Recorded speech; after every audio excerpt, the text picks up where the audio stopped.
Markets in Germany. Let's get out to Yusuf Gamal El-Din. He joins us now from Dubai with Chart of the Art. Yusuf, good to see you this Monday. What have you chosen? Well, Manis, we're keeping a close eye on the lira. We're waiting to see how Turkish equities are going to evolve throughout the trading day. But let me give you some perspective as to what happened with the MSCI iShares ETF Turkey, which is pretty much the only exchange-traded fund exclusively focusing on the country's equities there. That plunged 15% last week. What you're seeing on the chart are the weekly changes, and that 15% plunge, man, is the biggest drop since the 2008 financial crisis. And this as the government tries to reassure investors that economic reforms will continue despite the attempted military coup. Now, bear in mind that despite the losses, Turkish equities in Istanbul still positive on the year to date, that is, and outperforming some of its regional peers. Also news out from Morgan Stanley, and a research note from them. They said that the Turkish Central Bank would start hiking if Moody's cuts its rating for Turkey, and also saying that that call would be a very close call as well. Back to you. Yusuf, thank you very much. Our Bloomberg Markets Middle East anchor Yusuf Gamal El-Din. Now, Turkish Prime Minister Binali Yildirim has ruled out early elections, saying the government plans a multi-billion-dollar infrastructure fund to keep growth on track. Speaking to Bloomberg's Riyad Hamadi exclusively, Yildirim also said that the rating agencies, they acted too swiftly in downgrading the nation's debt following the failed coup. The coup attempt had an economic impact on the Turkish economy. S&P immediately cut our rating, and I think that was not an ethical stand. It was taking advantage of the situation. We have overcome a coup attempt, we have struggled to keep democracy running, and these agencies should not be rushing their decisions. This was saddening for us. The Turkish economy does not deserve this if you look at the indicators.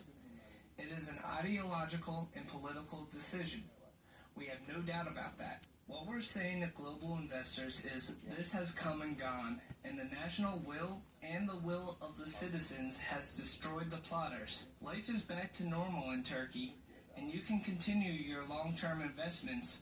We will eliminate obstacles before you. We are laying out the turquoise carpet in front of investors.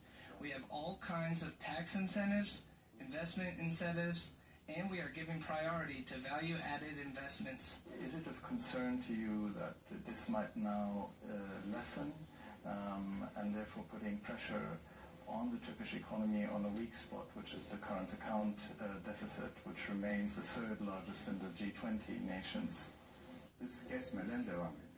We will continue with our large-scale investments without putting our foot on the brake. Just before the religious holiday, we opened the Osman Gazi Bridge on June 30th. July 26th, we will have the third bridge inaugurated over the Bosporus, and in the beginning of 2018, we will have the first terminal of the largest airport in Europe, which will be inaugurated on December 20th, and we will have the Eurasian Tunnel under the Bosporus, which will be inaugurated. In 2016, we will lay the cornerstones of the Çanakkale Bridge, the longest bridge in the world. Without slowing down, Turkey will continue its investments. You mentioned that the government would increase investments in productive sectors, rather than investment on social spending, but more on the investment side. That would mean it would reinforce, in a way, the growth that the economy has seen, which has been dependent on government spending. Are you planning any measures beyond what you just mentioned to encourage private investment and indeed foreign investment, rather than just foreign investment in bonds and stocks, but also maybe direct foreign investment into the Turkish economy? We are establishing a wealth management fund. It is a structure that will finance large-scale projects. We are going to finance investments through this fund instead of the general budget, which will be cleared of problems. When you became Prime Minister, you said that changing Turkey into a presidential system, a presidential democracy, was your priority. Has anything changed in that after last week? For example, especially regarding the timeline of that change, are you still considering a referendum should Parliament not pass it as you desire? is there a possibility of early elections? And early elections is out of the question. I'm underlining this and being very clear about it. There are some circles who are trying to confuse the situation, saying the ACT party has come out stronger after this coup and will have an ambush election. This is not even going through our minds, and we don't find it ethical. We have power for 4 years, and we'll use that power for the next 4 years. If there is anyone who is trying to seize that authority, we will fall on their heads like a sledgehammer, and we did. From now on, if anyone is thinking about doing such a thing, they should watch their step. Why a presidential system is necessary? It's necessary for stability and security. Under the presidential system, there would be no one attempting such an adventure, because then an absolute political will would be in charge. A weak government would encourage coup plotters, and there has been several such attempts during the ACT party reign. We have always succeeded in thwarting them. How we succeeded? Because the nation was backing us. That was Bloomberg's Riyad Hamadi speaking exclusively to the Turkish Prime Minister Binali Yildirim. Alex Dryden from JP Morgan Asset Management Global Market Strategist there is still with us. So the Prime Minister in Turkey talking tough about the need for a presidential system. This is a country that's faced a downgrade. Evaluate for us the way that an international investor views Turkey right now. I think for most international investors, they've probably not felt the impact of the Turkish coup and the subsequent sell-off. Turkey makes up just 2% of the MSCI emerging markets, which is how a lot of international investors would have gained their exposure. But what I would say is Turkey is a prime case study of the political risks that are present within emerging market investing. The political setup on the ground can be highly fluid, and these things can change quite quickly. What I'd be saying instead is looking at the broader emerging market investment. So far this year, we've seen a lot of inflows coming in, mainly because of these two dual headwinds have started to recede. A stronger US dollar and weaker commodity prices. Both of those weakened the MSCI EM index by 15% last year. Both of them have started to recede this year. So emerging markets broadly not having the worst year today.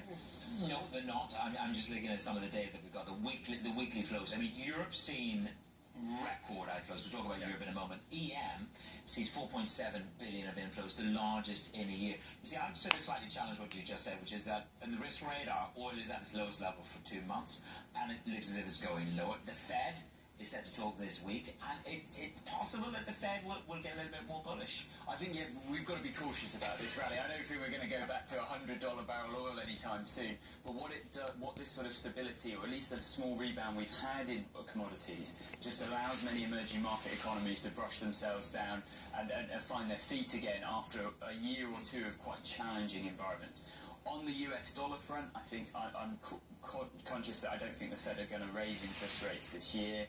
I think unless there's a major improvement within economic data, as much as we saw earlier that the probability of a rate hike getting back up to 45%, it's still significantly lower than where it was at the start of the year. Start of the year, we're pricing in 3 to 4 interest rate hikes. Now we're debating whether or not we'll get one at all.